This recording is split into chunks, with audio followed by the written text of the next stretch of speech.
mën nga abonné ci Khidma TV da ngay bës abonné après nga bës cloche de notification bi ngir xibaar bi ñu mën a dugal nga mën ci jot ci nu mu gën a gaawee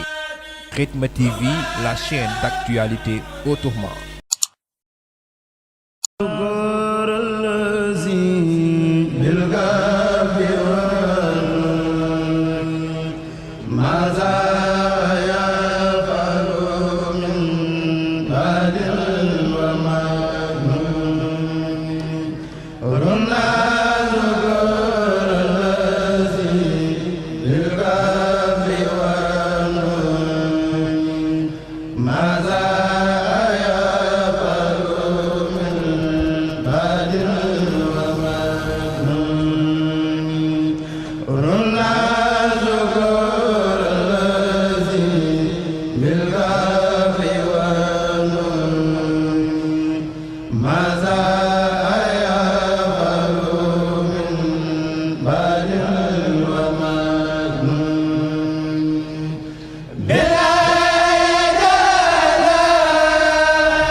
Is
mën nga abonné ci Khidma TV da ngay bës abonné après nga bës cloche de notification bi ngir xibaar bu ñu mën a dugal nga mën ci jot ci nu mu gën a gaawee